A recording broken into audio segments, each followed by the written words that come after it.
খবর শুনছেন দৈনিক সংবাদ চ্যানেল থেকে। আজ জানাবো পশ্চিমবঙ্গ দেশ এবং বিশ্বের বাছাই করা সমস্ত গুরুত্বপূর্ণ তাজা খবর। শুরুতেই জানিয়ে দেব সংবাদ শিরোনাম। ভোটের আগে মেদিনীপুরে বিজেপির আইটি সেলে ভাঙন। মাটিগাড়ায় ৫৪ বিঘা জমিতে মহাকাল মন্দির ১৬ই জানুয়ারি শিলান্যাস করবেন মুখ্যমন্ত্রী।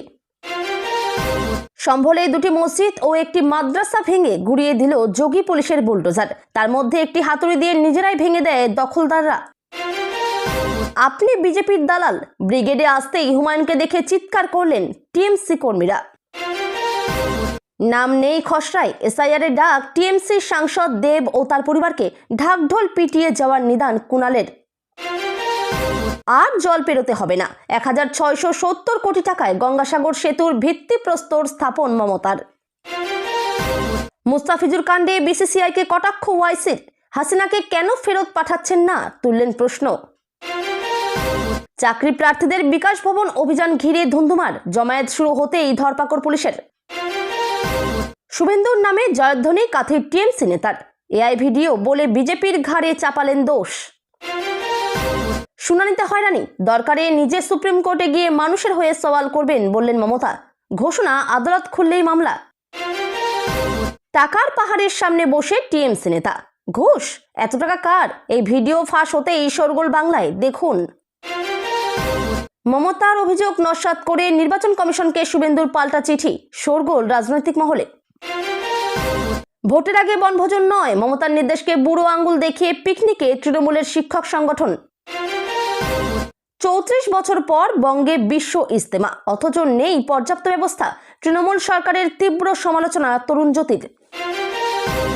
দিদি আপনি দীর্ঘজীবী হন, মমতার জন্মদিনে মোদির শুভেচ্ছা। আইপিএল সম্প্রচার বন্ধ করল ইউনূস সরকার, পাকিস্তানের পথেই হাঁটছে বাংলাদেশ। বিধানসভা নির্বাচনে রাজ্যে কত কেন্দ্রীয় বাহিনীর জওয়ান আসবে সিদ্ধান্ত নিতে বৈঠকে বসছে কমিশন। থরথর করে কাঁপছে সবকিছু, একের পর এক রাজ্যে জোরালো ভূমিকম্প, আতঙ্কে ঘরছাড়া মানুষজন।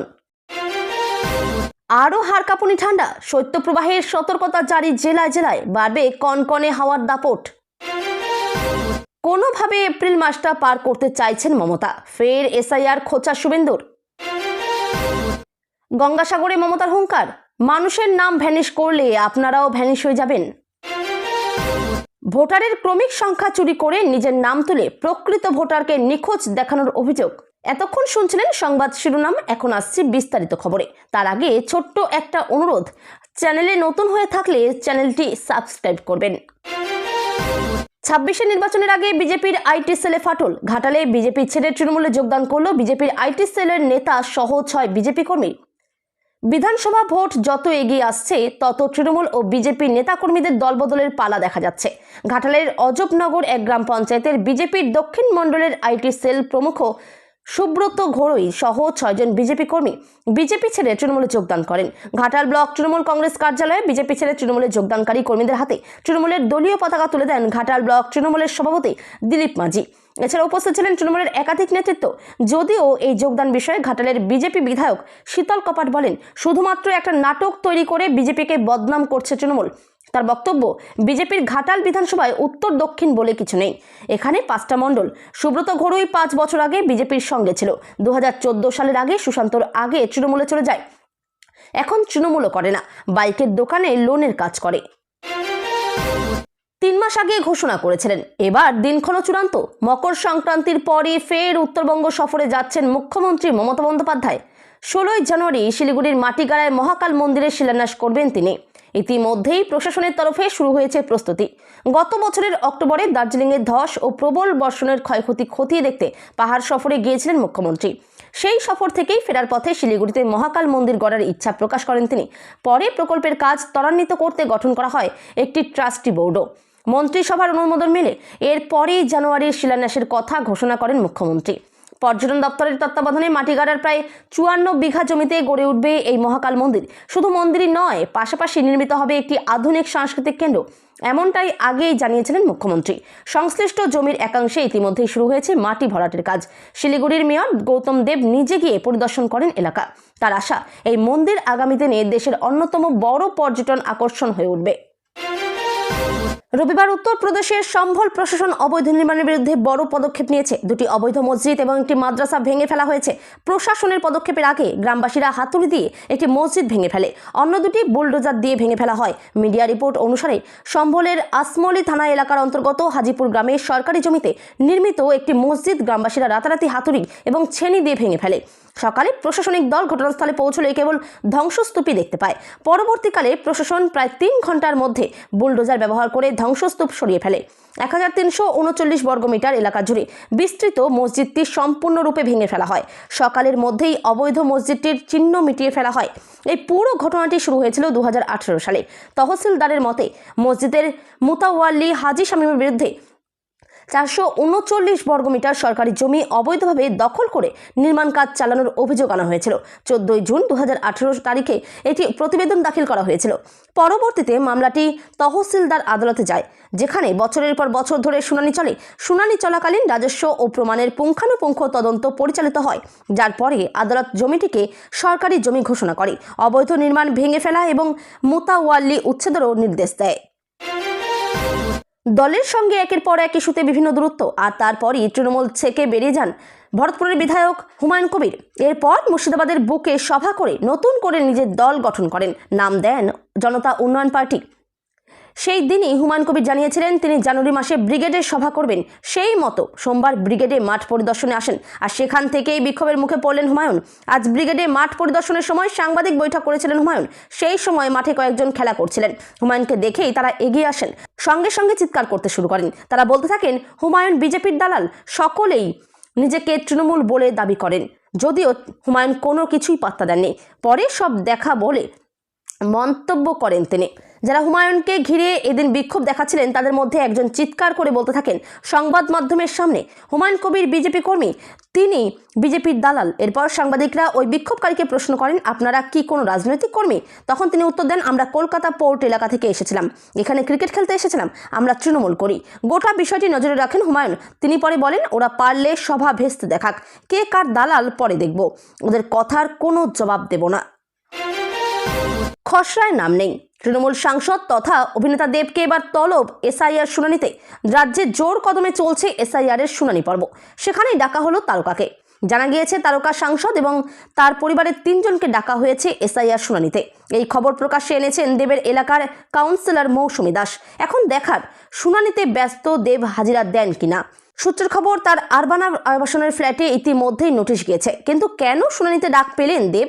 সূত্রের খবর, ফর্মের নিচে থাকা অংশ যেখানে 2002 সালের লিঙ্ক সংক্রান্ত তথ্য দেওয়ার কথা তারকা সাংসদের তরফে নাকি সেটাই ফিল আপ করা হয়নি। ওদিকে দেবকে তলবের ঘটনায় রেগে আগুন তৃণমূলের মুখপাত্র কুণাল ঘোষ। দলের 3 বারের জয়ী সাংসদ দেব, গোটা বাংলা তাকে এক ডাকে চেনে, তিনি বাংলার গর্ব। অহেতুক হয়রানি নিয়ে সরব হয়েছে কুণাল ঘোষ। আজকালকে দেওয়া সাক্ষাৎকারে তিনি বলেন, অন্যায়ভাবে হয়রান করছে নির্বাচন কমিশন। কুণাল ঘোষ পাল্টা বলেন, দেবের উচিত ঢাকঢোল পিটিয়ে এসআইআর শুনানিতে হাজির হওয়া, কারণ এরপর যারা ডেকেছে তারা ওই বিপুল ভিড় সামলাবে। মুড়িগঙ্গার উপরে গঙ্গাসাগর সেতুর ভিত্তিপ্রস্তর স্থাপন করলেন মুখ্যমন্ত্রী মমতা বন্দ্যোপাধ্যায়। সোমবার মুখ্যমন্ত্রী জানান, কাকদ্বীপের 8 নম্বর লট থেকে কচুবেড়িয়াকে যুক্ত করবে গঙ্গাসাগর সেতু। নয়া সেতুর ফলে সাগরদ্বীপে ব্যবসার সুবিধা হবে, কর্মসংস্থান বাড়বে, জিনিসপত্রের দাম কমে যাবে, স্থানীয় কৃষিজাত পণ্যে কম খরচেই আনা যাবে, পর্যটনের বহর বাড়বে, দ্রুত ত্রাণ পৌঁছানো যাবে বলেও আশা প্রকাশ করেছেন মুখ্যমন্ত্রী। সেই সঙ্গে বিরোধীদের খোঁচা দিয়ে মুখ্যমন্ত্রী বলেন যে শুধু মুখে বলি না, কাজ করি। তবে আজ শুধু গঙ্গাসাগর সেতুর ভিত্তিপ্রস্তর স্থাপন করলেন না মুখ্যমন্ত্রী, সাগরের উন্নয়নের জন্য আরও একগুচ্ছ প্রকল্পের উদ্বোধন করেন। রাজ্য সরকার সূত্রের খবর, গঙ্গাসাগর সেতুর ভিত্তিপ্রস্তর স্থাপনের পরে ভারত সেবাশ্রম সংঘে যাবেন মুখ্যমন্ত্রী। তাছাড়াও কপিল মুনি আশ্রমে পুজো দিতে পারেন। তারপর মঙ্গলবার কলকাতায় ফিরে আসার কথা আছে মুখ্যমন্ত্রীর। বাংলাদেশি প্লেয়ার মুস্তাফিজুর রহমানকে আইপিএল ছেড়ে দেওয়া নিয়ে ভারতীয় ক্রিকেট কন্ট্রোল বোর্ডের সিদ্ধান্ত নিয়ে এবার সুর চড়ালেন আসাউদ্দিন ওয়াইসি। সংবাদ সংস্থা এনডিটিভিতে প্রকাশিত প্রতিবেদন অনুযায়ী প্রাক্তন প্রধানমন্ত্রী শেখ হাসিনার প্রসঙ্গ টেনে আনেন তিনি এ বিষয়ে। তার অভিযোগ, এই 2 ইস্যুতে ভারতের নীতিতে স্পষ্ট দ্বিচারিতা রয়েছে। মিম প্রধানের বক্তব্য, পহেলগাঁও হামলার পরও আমরা পাকিস্তানের সঙ্গে এশিয়া কাপে ক্রিকেট খেলেছি, সেখানে পাকিস্তানের সন্ত্রাসবাদীদের হাতে কাশ্মীরে পর্যটক নিহত হয়েছেন। তাহলে বাংলাদেশি ক্রিকেটারকে ফেরত পাঠানোর যুক্তি কি? যদি মুস্তাফিজুর রহমানকে দেশে ফেরত পাঠানো যায়, তাহলে কেন শেখ হাসিনাকেও ফেরত পাঠানো হচ্ছে না? দেশজুড়ে বিতর্কের মুখে মুস্তাফিজুর রহমানকে নিয়ে এই পদক্ষেপ করেছিল ভারতীয় ক্রিকেট কন্ট্রোল বোর্ড। বাংলাদেশের ওই প্লেয়ারকে দলে রাখা যাবে না বলে কলকাতা নাইট রাইডার্সকে নির্দেশ দিয়েছিল বিসিসিআই। এই নির্দেশ পাওয়া মাত্রই বাংলাদেশের বোলারকে ছাড়ার সিদ্ধান্ত নিল শাহরুখ খানের কেকেআর। বছর ঘুরতেই ফের রাজপথে চাকরি প্রার্থীরা। অভিজ্ঞদের কোনোভাবেই 10 নম্বর দেওয়া যাবে না, এই দাবিতে আজ সোমবার বিকাশ ভবন অভিযানের ডাক দেয় SLST চাকরি প্রার্থীরা। কিন্তু সেই মিছিল শুরু হওয়ার আগেই ধরপাকড় শুরু করে পুলিশ, যা নিয়ে সল্টলেক করুণাময়ীর সামনে একেবারে ধুন্ধুমার পরিস্থিতি তৈরি হয়। পুলিশের সঙ্গে হাতাহাতিতে জড়িয়ে পড়েন আন্দোলনকারীরা। এরপরেই জোর করে তাদের প্রিজন ভ্যানে তোলা হয়। চাকরি প্রার্থীদের দাবি শান্তিপূর্ণ আন্দোলন ছিল, এরপরেও পুলিশের তরফে আটকানো হচ্ছে তাদের। যদিও পুলিশের দাবি মিছিলের জন্য কোনো অনুমতি নেওয়া হয়নি। এদিন সকাল থেকেই কড়া নিরাপত্তার মোড়কে মুড়ে ফেলা হয় করুণাময়ী চত্বর। মোতায়েন করা হয় বিশাল পুলিশ বাহিনী।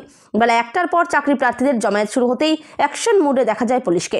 একের পর এক আন্দোলনকারীকে আটক করা হয়, যা নিয়ে রীতিমতো উত্তপ্ত হয়ে ওঠে পরিস্থিতি। পুলিশের সঙ্গে ধস্তাধস্তি জড়িয়ে পড়েন চাকরি প্রার্থীরা। চাকরি প্রার্থীদের দাবি, আমরা কোনো জঙ্গি আন্দোলন করতে আসিনি, শান্তিপূর্ণভাবে বিকাশ ভবনে ডেপুটেশন দিতে এসেছিলাম। এরপরেও জোর করে তাদের আটকানো হলো। অন্যদিকে আন্দোলনকারী চাকরি প্রার্থীরা কি বলছেন শুনে নেব। তৃণমূলের জন্মলগ্ন থেকে দলের সঙ্গে অঙ্গাঙ্গিভাবে জড়িত, দলের সমস্ত উত্থান পতনের সাক্ষী তিনি। কিন্তু এ কি হলো তার? তৃণমূলের সংগ্রাম নিয়ে বক্তব্য রাখার মাঝে হঠাৎ কাথির নেতা তথা পূর্ব মেদিনীপুরের মৎস্য কর্মাধ্যক্ষ তরুণ জানা বলে উঠলেন, জননেতা শুভেন্দু অধিকারী জিন্দাবাদ। ছোট জমায়েত তার এহেন স্লোগান নিয়ে যথারীতি প্রবল অস্বস্তিতে জেলা তৃণমূল নেতৃত্ব। তা বুঝতেই অবশ্য মুহূর্তের মধ্যে তরুণবাবু ভুল শুধরে ফেলে স্লোগান তোলেন, জননেতা শুভেন্দু অধিকারী জিন্দাবাদ। এই ভিডিও বিদ্যুৎ গতিতে ভাইরাল হয়ে পড়ায় তৃণমূল নেতা তরুণ জানা সাফাই গেয়ে বলেন, বিজেপি AI ভিডিও বানিয়ে ছেড়েছে। ভাইরাল ভিডিওর সত্যতা যাচাই করেনি সংবাদ। 1998 সালে তৃণমূলের জন্ম থেকে মমতা বন্দ্যোপাধ্যায়ের সঙ্গে রয়েছেন কাথির দেশপ্রাণ ব্লকের নেতা তরুণ জানা। 2020 থেকে 2021 সালে তখন শাসক শিবিরে ভাঙন, দল বদলের হিড়িক। একদা দলের দীর্ঘদিনের ভরসাযোগ্য সৈনিক শুভেন্দু অধিকারী দল ছেড়ে গেরুয়া ব্রিগেডের নাম লিখিয়েছেন। তার বিশাল অনুগামী মহল তখন জল মাপতে ব্যস্ত। কেউ শুভেন্দুর সঙ্গে, কেউ দ্বিধায়, কেউ আবার দলেই থাকতে চেয়েছেন। এমন কঠিন সময়ে তরুণ জানাকে অত্যন্ত সক্রিয় ভূমিকায় দেখা গিয়েছিল। কর্মীদের সংগঠিত করে রাজপথে নেমেছিলেন তিনি।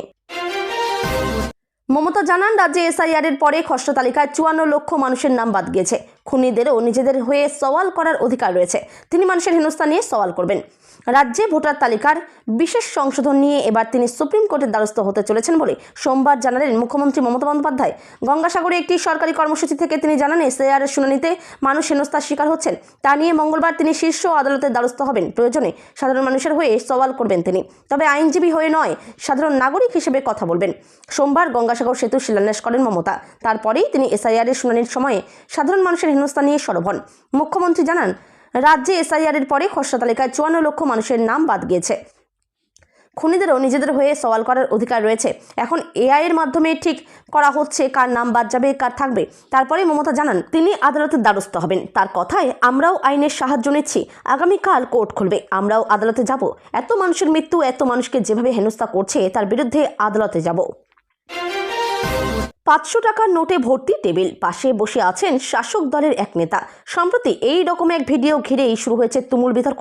বারাসাত 1 নম্বর পঞ্চায়েত সমিতির তৃণমূল সহসভাপতি গিয়াসউদ্দিন মণ্ডলকে ঘিরে ভাইরাল হয়েছে একটি ভিডিও। আর এই ভিডিও নিয়ে গতকাল থেকেই রাজনৈতিক চাপানোতর তীব্র হয়েছে। ভাইরাল হওয়া সেই ভিডিওটি প্রায় 3.5 মিনিটের। সেই ভিডিওতে দেখা যাচ্ছে যে একটি অফিস ঘরের টেবিলের ওপর ধাপে ধাপে সাজানো রয়েছে 500 টাকার বান্ডিল। একদিকে বসে গিয়াসউদ্দিন মণ্ডল আর অন্যদিকে এক ব্যবসায়ী। টাকার স্তূপ এতটাই বড় যে মাঝখানে যে ব্যক্তি বসে আছেন তার মুখ প্রায় ঢাকা পড়ে গেছে। প্রাথমিক অনুমান অনুসারে সেখানে নগদ প্রায় কোটি টাকাও থাকতে পারে। ভিডিওটির শেষে সেই টাকাগুলি ব্যাগে ভরে নিয়ে যেতে দেখা যাচ্ছে এক ব্যক্তিকে। যদিও ভিডিওটির সত্যতা সংবাদ মাধ্যমের তরফ থেকে যাচাই করা হয়নি।